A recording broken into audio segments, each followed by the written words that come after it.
Welcome to A Dram of Outlander. This is Desiree, your podcaster and the writer for adramofOutlander.com. Join me for in-depth discussions of the Outlander book series by Diana Gabaldon, the television series inspired by the books, and anything interesting that falls between. This is podcast episode 154. And we'll be talking about The False Bride, Season 4, Episode 403.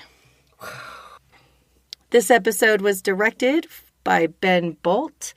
He has a bunch of credits to his name as a director, and he's also directing the following episode, Common Ground. And it is written for television by Jennifer Yale. She has written for several television shows, and I've included both of their IMDb links if you are interested. This is the only episode this season that Jennifer is writing, though. The title, The False Bride, comes from the song that Roger sings at the Scottish Festival. It is beautiful. I have also placed in a link at the bottom of the written post to go and read the lyrics, and also the link to Rick Ranking playing guitar and singing the song from the episode. And the summary goes something like this. Roger says goodbye to the manse. He goes to America to see Brianna and perform in a Scottish festival. Roger shares his intentions. Brianna shocks Roger. There is a row that strains Roger and Brianna. Jocasta throws shade at Claire. The Frasers and Young Ian leave River Run with funds, a guide, and a mule. Young Ian goes adventuring with John Quincy Myers. Jamie and Claire caught in a terrific storm. Claire gets lost and encounters a ghost. Jamie and Claire find each other supernaturally. In the mountains, the perfect spot for Fraser's Ridge is found. So I'm going to take a little veering off of my usual manner of doing the podcast for the TV show this season. I know it's only the third episode, but I already formed a pattern. And I really want to talk just a little bit about some of the parts that I loved. And then I'm going to talk about what stood out for me in this episode. And that was really the clash between tradition and modernity, particularly between Roger and Brianna, and how Roger is doing things, what he's about. So I am interested in the fact that Jamie and Claire were only at River Run for a handful of days. Claire was not able to create a reputation as a skilled healer in the community. They were not able to really be known by the community and trusted and respected as part of Jocasta's extended family. Jamie wasn't able to prove his prowess as a business owner, a plantation owner, and as a great support to his Aunt Jocasta. So nobody really knows who they are still. They kind of think they know, but the only evidence that they have is the party and the fact that Jamie and Claire totally created a huge problem with the slave that had drawn blood and had to be killed anyway, because they were so culturally insensitive. And the fact that Claire would breach so far beyond created lots of problems. And then they ended up having to give the man poison. I mean, that's not a good first impression.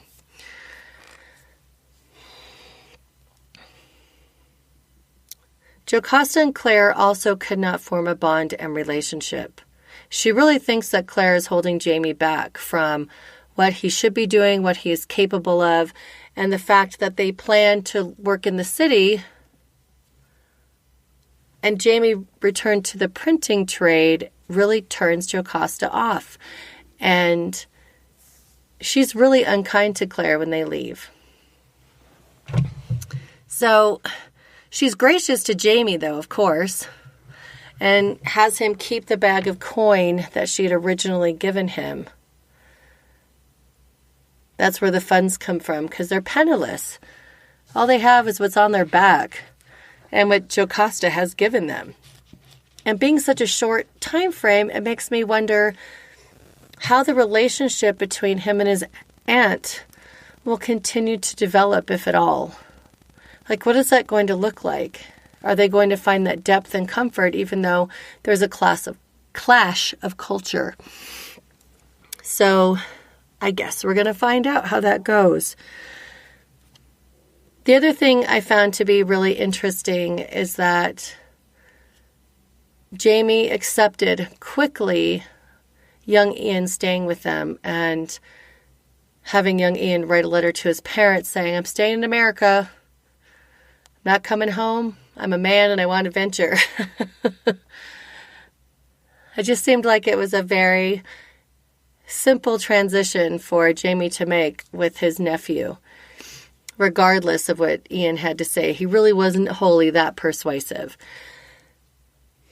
And they have not accepted Governor Tryon's offer of the land yet. They're going into the mountains to stake out a spot that they like, and then they're going to go back and agree to it. If they find a spot that they like. If you could see my face, I'm kind of making a thing. Anyway, because they were going to live in a city, which was the original plan. So it's kind of awkward. But on their travels, there's a terrible storm. Young Ian is off with John Quincy Myers to go visit the Indians and meet them and look at the trade and all of that. And so they have Clarence the mule. Yay, Clarence, by the way. We love Clarence the mule. I'll touch on the animals of Outlander more in a minute. So they're going toward the mountains. It's the Blue Ridge Mountains. And it's in the area where there now is called Grandfather Mountain, but it was called in the show Mount Helican before. So they're heading their way up into the mountains. And there's a terrific storm, thunder, lightning, horrible. And Clarence the mule is spooked, and Claire, in all her rashness that she's like to do, bolts after Clarence on her horse without knowing this land. Horses generally aren't going to go very far, or mules. But she goes after him, and she gets lost, of course, in the forest. So she ends up getting thrown from her horse, who gets spooked, and she sleeps under a felled tree and finds a skull in there. She takes off her boots. Okay, the 20th century boots. These are the boots she wore when she went through the stones back to Edinburgh, Craignadoon, and made her way to Edinburgh. And now they have traveled across the ocean. She jumped off a ship and swam in them. She walked on the island before the father found her. Then the rest of the time on the boat, and then in that terrible storm where she almost drowned. So these are the best manufactured boots of all time. They stand up to everything, and they're not even sea-stained. It's pretty impressive. And they have zippers. So there was a lot of internet talk on those boots. I'm thinking they must be just like A+ quality. She must have spent some serious money on those in 1968. But I'm surprised that she would not have had period boots at this point, because she'd been wearing them all that time. I mean, that's what, 4-5 months of hard wear? At this point, gosh, it's like hedge and fall. So we're looking at like 9 months of wearing those boots. And those boots have been in the ocean more than once. So more power to that boot maker. Anyway, people were freaked out that she zipped them off. So I don't know why they kept him on the show. I think they would not have lasted. at all, given the conditions. And she wore them on a frickin' plague ship, too. I don't know. I mean, I wonder how much those things would cost in modern day now if they lasted so well. So she takes her boots off and puts them next to her because really wearing wet boots, you're going to get blisters. So she falls asleep under this felled tree and she's awakened, sees a ghost of an Indian. She thinks he's trying to tell him something. In the morning, of course, it's clear and sunny and beautiful. And she can't find her boots. But she has the skull that she found as well as a giant opal. And she kind of thinks it must be the Indian's skull. Because the Indian had a wound on his head and the skull is perforated. So, likely the same guy. So she follows her footsteps from her boots and finds Jamie. Well, Jamie also followed footsteps from Claire's boots to this spot. So the ghost made sure they could find each other. What a sweet and benign ghost. The funny part of that is that Jamie acts like it's totally no big deal and ghosts are like an everyday occurrence. He's sort of like, oh yeah, cool. And what about this? Maybe when you're in the woods during a storm, you kind of expect some supernatural activity. I don't know. I think it would be really cool. Personally, I believe in ghosts and spirits and all that supernatural stuff, but everybody doesn't. Yes, Claire is a Catholic by religion, not a heavy practicer. Jamie's a Catholic, so maybe it just sort of comes with the territory. I don't know.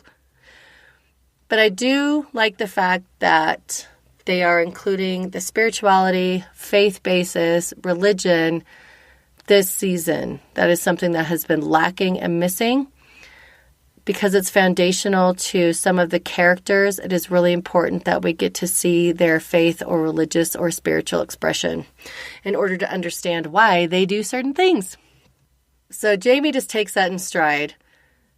They're all happy, back together. And then he has Claire go take a bath right away. She must have been stanky from sleeping in that tree. Okay. And the other part about Jamie and Claire is that they do find the spot in those North Carolina mountains that he thinks is perfect and they want to have a home and build it together. So maybe Claire will get that damn blue vase after all.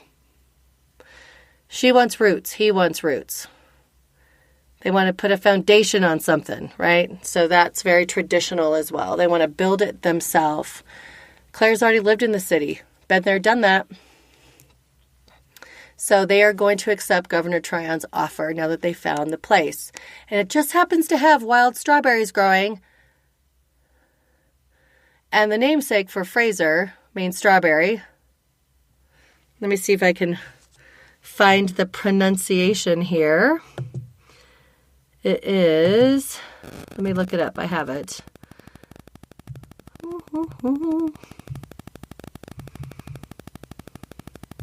I just want to say it correctly for you all.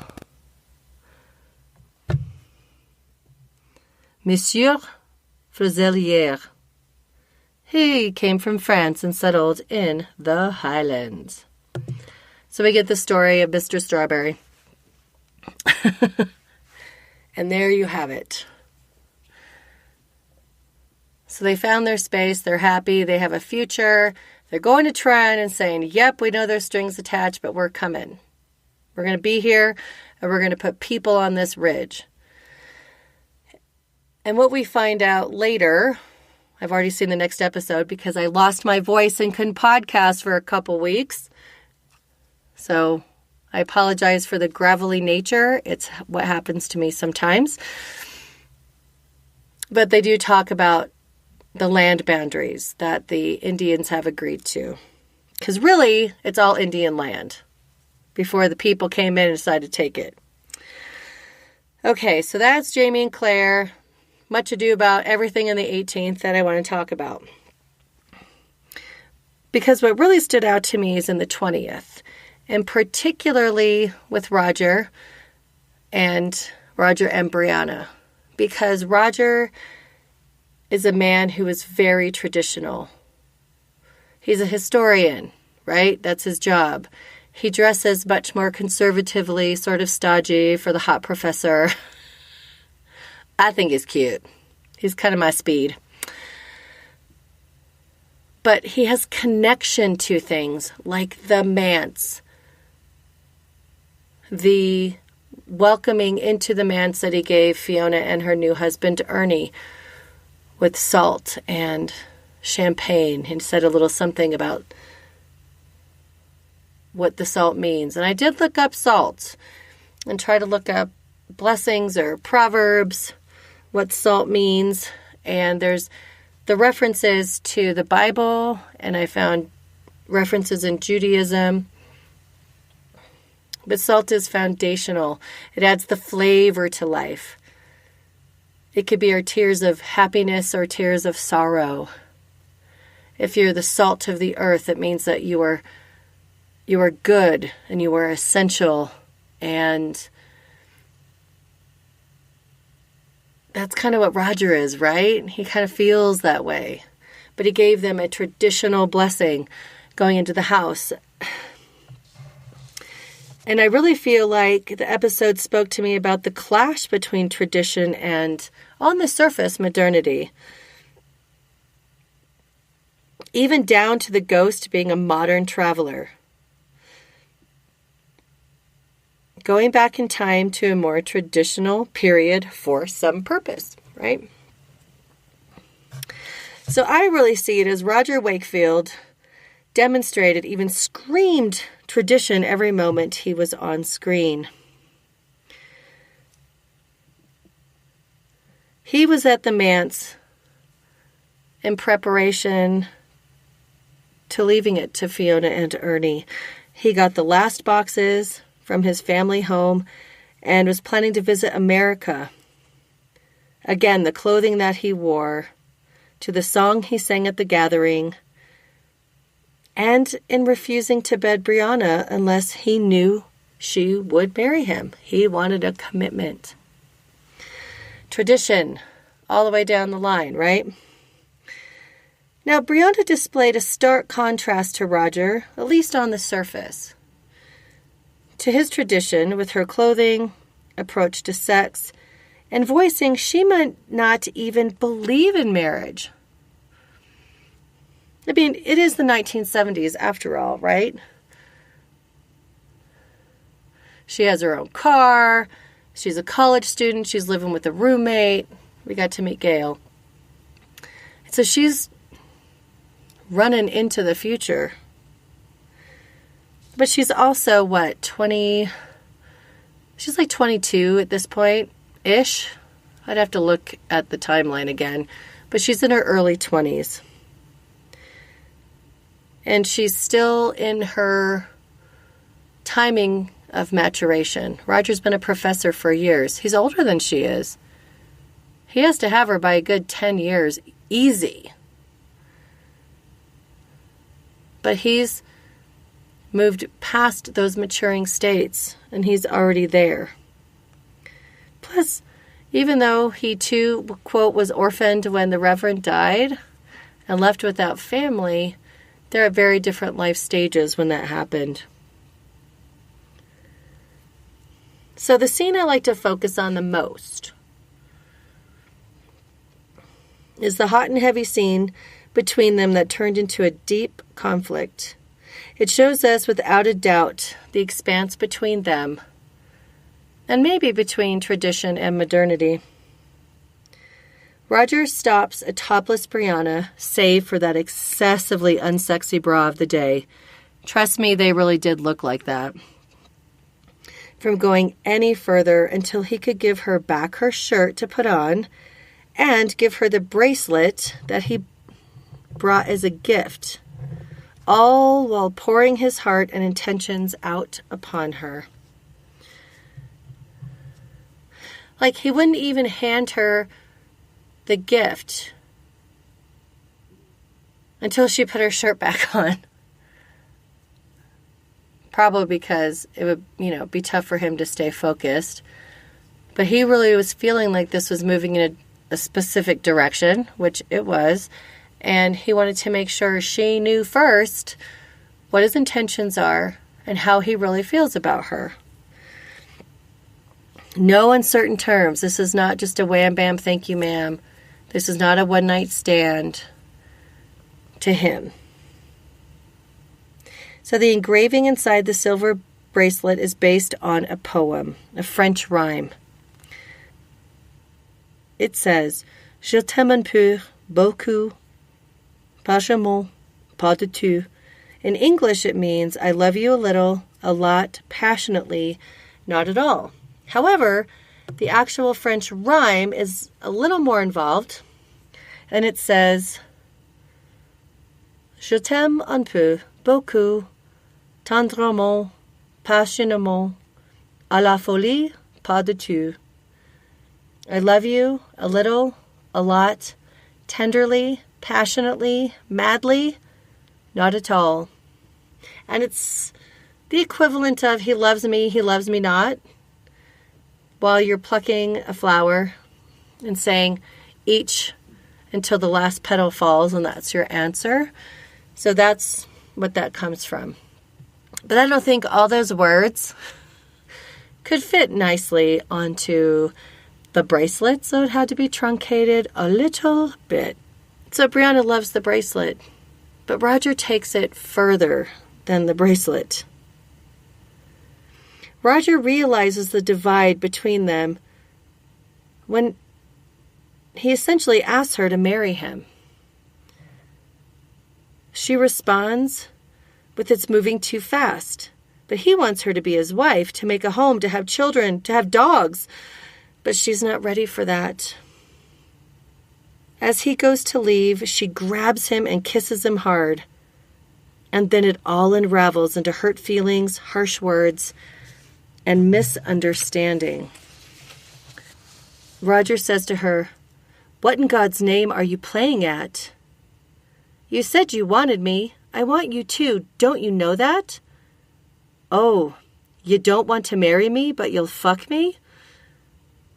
You don't have to use that language. And she sneers. Oh, you can suggest such a thing, but I cannot say the word. If all I wanted was to have my way with you, I would have had you on your back a dozen times last summer. She slaps him, bloodying his mouth. If you don't care enough to marry me, then I don't care enough to have you in my bed. She says it doesn't make sense. He shouldn't have sprung the proposal. She has things like school and never thought about kids. Well then, what do you mean by making me such an offer? A nice Catholic girl. I thought you were a virgin. I am. What the hell does that have to do with it?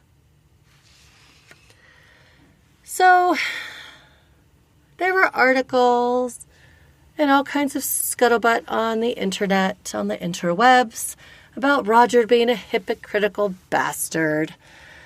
Okay, you all. It's what, 1970? Roger's the son of a reverend. Brianna was brought up Catholic. Let's just start there. We're going to unpack this a little bit.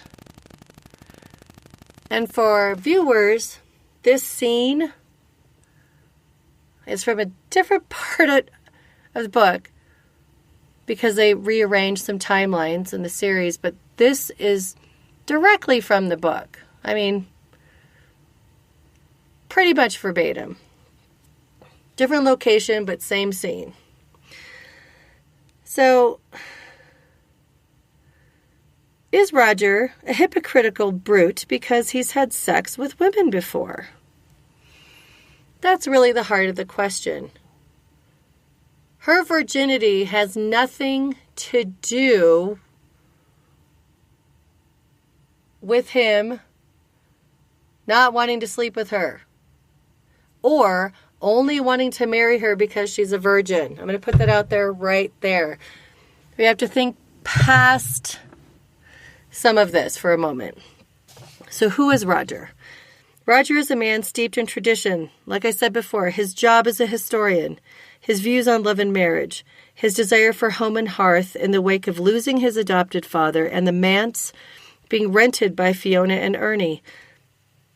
And even down to his performing songs from the past, each speak to his temperament and longing for roots. That's a mirror of what Jamie and Claire are doing. Claire, though she had 20 years in Boston, most of which with Frank, she wasn't rooted, except in her job. She wasn't rooted to Frank. It was a dutiful marriage. It worked. Claire craves roots and a home and hearth. She's asking for the same things that Roger wants. And Jamie has a sense of obligation and duty and love to provide that, not only for Claire, but for those in his family, right? Roger is cut from the same cloth. Absolutely. So, again, he doesn't care whether or not Brianna is a virgin.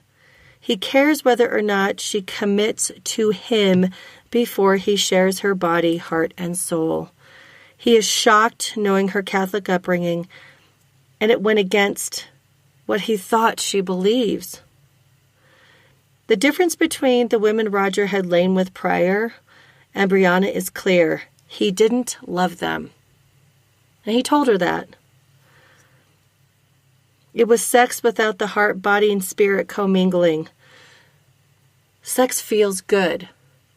And I hope it feels good for you. That's the midwife in me coming out. Sex feels good. Orgasms are awesome. But that's only one level of sexual intimacy, is sharing the physical body. There are layers of almost spiritual communion, depending on what your faith is, in mingling with the divine, intertwining the spirit, as well as that deep, intimate, emotional connection where an orgasm doesn't just feel good. There is something transcendent in the experience. That is what he's getting at. He wants that with Brianna. He's never had it before, but he knows it exists. She conjures that in him. He has that need for all of her. That's what it's about. His love for Brianna yearns for permanency, for foundation, to commingle every part for something deeper than physical sex. The love he desires to give and to receive is the love we see between Jamie and Claire. It's a mutual, I don't like the word ownership, but there's something about it that feels that way. It's beyond what just two bodies naked or two bodies like getting busy or doing.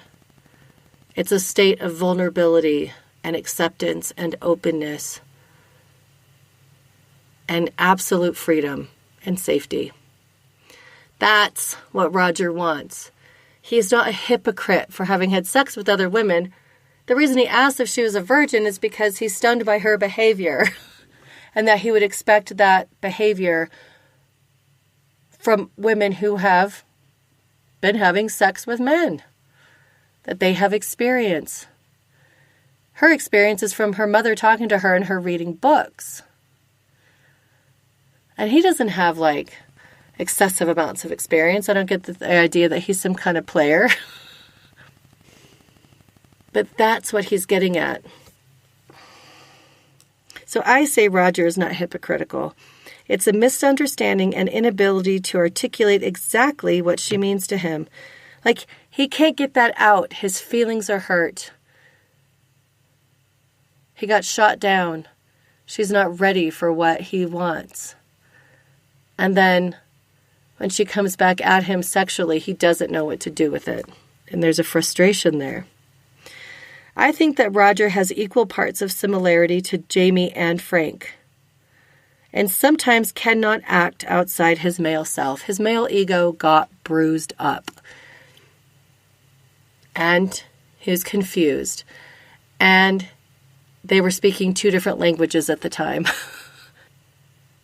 To Brianna, he could have been speaking Chinese because it was a lot. To Roger, she could have been speaking, name your language, Old English. So, there's a conflict. And on the surface, it really looks like it's Brianna's modernity in this. How she's dressing, her sexual openness, the car she's driving, it's a new Mustang. All of this stuff, right? But I think it's because Brianna is in a completely different emotional headspace. Only thinking of sharing bodies, though born out of love. She thinks that's what Roger wants. She thinks that's what she wants. Well, I care for you, I love you, so I want to be with you. It's pretty simple. And she's not wrong. Perhaps it's immaturity or hope on her part that sex would and could be a bridge without thinking too far into the future. So maybe she's thinking this is the Band-Aid. Of course she wants him and loves him, but she hasn't really said to him that much, right? So maybe she thinks in her head, I know we do this as humans. Well, I'm going to give him a little carrot. And hopefully this is enough for now. Hopefully he won't ask for anything else, or she. Hopefully this will bide me some time and we will still be in relationship. But I don't want to think about all that stuff down the road. So it could be that. She does love Roger. She has not had sex because she wanted it to be with someone she loved. It deeply matters to Brianna, yet she did not say it or share why the future cannot be agreed upon now. She's complicated and traumatized from the revelations of the past few years. She cannot enter into marriage until she is sure. Her mother loved Frank. Then her mother went through the stones. And she loved Jamie. She found her heart, her other half, her passion. She found that love. And then she didn't love Frank anymore the same way. She couldn't, even though she had a love for him. She cannot repeat a marriage of duty like Claire and Frank in her mind. To her, it was all a lie. She doesn't see the good parts of it. She doesn't see the amazing thing that they accomplished in raising her together, and Frank being able to have a daughter and being a very good dad. She can't see that. All she sees is, wow, it was just out of duty. And if it wasn't for me, Mama could have stayed with Jamie, and Frank maybe could have been happy with someone else, right? Like, there's a lot of those emotions going on. And as a child, some of these situations don't become obviously apparent to us what they really mean, and that duty isn't a bad thing. That duty can be something beautiful and wonderful. And it's worth the sacrificial love, right? It's worth it. She was worth that sacrificial love on both of her parents' part. By all three of her parents, I should say. But she's not there. She's not ready to be there yet. And she's only wants to get married once. She wants to make it count and mean it, right? So what I wrote down was, she wants the whole marriage enchilada. So really, on the surface, she seems to be towing this line of modernity. but it's really her insecurities, her fears, her trauma, her sadness, her grief. It's many things that's preventing her from saying yes right now. And she also doesn't know how to quite articulate it in this moment that has turned into hurt feelings, harsh words, and too many things going unsaid. Both of their offerings failed to hit the mark. Both of their offerings frustrated the other. They each have reasons for holding steadfast to their position. So Brianna's heart yearns for that tradition, even though, like Claire, she's going to be a modern human. Heck, Roger's a modern human. Like, I think Jamie would be a lot like Roger if he was born in later centuries, because he wouldn't have to carry a sword or a gun with him. But Jamie's very smart, right? He can be very cerebral. So what do you think? What really stood out to you? I was quite aggravated that people were ragging on Roger. It's interesting. I had spent 4 days with family, many of which I hadn't seen in years, hadn't seen since I was a child. And when you start discussing family history and why we are how we are, the foundation of who, say, my father was, really created something in me and in my siblings that's really interesting. Because we are very steadfast about marriage. Very, very monogamous people, like very committed. And it's because he wasn't. And he showed us the other side. And none of us liked it, apparently. I mean, but we never talked about it. But looking at the length of my marriage, the length of my brother's marriage, or two of my brother's marriages, you know, like looking at that, it really had a profound effect that we could have never seen. And so looking at how, like, we know Diana Gabaldon weaves life, right? Real life into these characters. And, you know, as far as I'm concerned, they're real. Don't be talking about anything not being real. But we can see how the events of Brianna's life and the choices of her parents deeply affected her. And you have to remember, TV father Frank had a long-term affair and was going to marry her after divorcing Claire because Brianna was an adult. That has some significant impact on her and kind of the beliefs and values that she was brought up with. So she has to really process through and figure out what's supposed to be in her life and how to make kind of peace with it in her life as an adult and not be destructive in nature. And she wants to be sure. It's okay for her to be a little controlling about it. She's kind of been through a lot in the last few years. So those events impact and they create who we are and who we're going to be, even if we don't know it.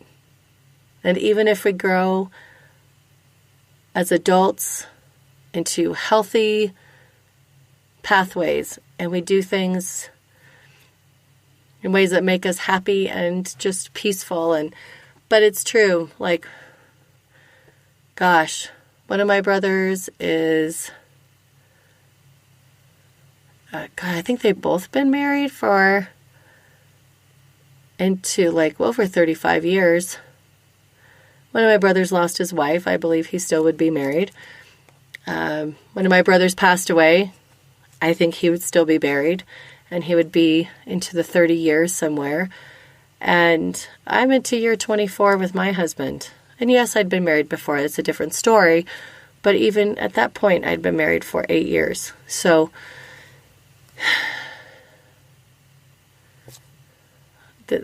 we are just like, we stick.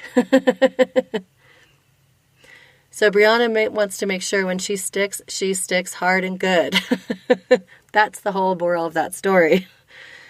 So give Roger a little bit of a break. And it is interesting. I hadn't even thought about it until I sat down and was making notes. Is the fact that Brianna is really marrying her fathers. If she marries him, right? She's in love with a man who's very similar to her fathers. She has attributes from both of them. And I do find that utterly fascinating. No, I did not marry either time someone like my father. And that was, yes, totally on purpose. Thankfully, I was never attracted to men like my father. That would have been a tragic thing. He had some great points, but he should not have been married. Nope. So what are your kind of thoughts? What stood out to you? I mean, I loved the Ceilidh and I loved the Scottish Festival and all the things that they put in. I kind of wonder how Roger got home, because she left when he was lighting the stag with the calling of the clans, and he said the Mackenzies are here, and then she bolted. So did he get a ride back to Boston? Did he get a bus or bum a ride with somebody from the Scottish Festival to the North Carolina airport? That's a question that needs to be answered. How did he get home? Because she drove him, or they drove in her car while eating Dairy Queen. Okay. I have to say, one of my favorite lines in the whole episode was Roger about the deer on the wall. He's pretty canty looking for a deer on the worst day of its life. You're half the deer you used to be. I like that the humor is there as well. It's refreshing to see. So again, there are links of interest at the bottom of the page. And I want to hear your feedback and your thoughts, and thank you for your patience. I did not expect to lose my voice and to have it gone for a considerable amount of time. So the call-in number is 719-425-9444. And the email is contact@adramofOutlander.com. So if you send an email, leave a voice message, it might be included in another episode. But we do want your feedback. And where else can you find A Dram of Outlander? Well, the website is adramofOutlander.com. And we do have a guest writer who's going to be writing until she decides not to, Jan, who is offering up pretty much a weekly post, and she's very thoughtful and insightful. So check it out. We have the A Dram of Outlander Facebook page, and we have the A Dram of Outlander Facebook group. Go join the group. You have to answer 3 small questions and it's on Facebook, to make sure that you're a real human, that you're not a troll, just there to try and sell us stuff, not a bot. And then you can join. There's quite a few of us, and there's a lot of activity and conversation. And rarely does anyone have to be moderated. Thank you very much for that, by the way. I'm not a micromanager. So sitting there and having to moderate adult people is not my most fun task. You can also find A Dram of Outlander on Twitter and Instagram. It's Dram of Outlander on both without the A in the front. And I would like to know if you'd be interested in any Facebook Lives or Twitter chats or things like that. at some point during the rest of the TV season. We're just getting into it. It's super exciting, and it's been a little rocky here and there, but I can see a light at the tunnel here, and that we are going to see some really juicy goodness in this season. And I know that readers are getting a lot of book material that is sunshine and joy, because we all love the books, right? The ones who read it. So how can you support the podcast? Share the podcast with other people. Become part of the group. Follow the page or the other social media places. And talk to me. Talk to each other. Have a conversation, right? Go to iTunes through Apple Podcasts and rate the show. For every 5-star rating, it helps people to find me. I'm the only solo podcaster. I'm the only one kind of doing the show the way I'm doing it. And I'm not a control freak. That's not why I'm a solo podcaster. It's because I don't have anybody else to deal with on a regular basis. So you get me and my brain squirrel. So it's kind of like 1.5 podcasters. But yeah, invite people to listen to it. Send them the link. It's available on multiple different platforms of listening, including Spotify and Google Play. Lastly, you can financially support the podcast. Every single dollar counts. Anything that you contribute financially goes directly back into the show. For the maintenance of the website, it has to be paid for. For the maintenance of equipment or new equipment. And for making sure that I can keep doing this. So I thank you very much. And I thank you for listening and for your patience. And please send me your feedback. Again, 719-425-9444 or contact at adramaofoutlander.com. And until next time, Slán je va.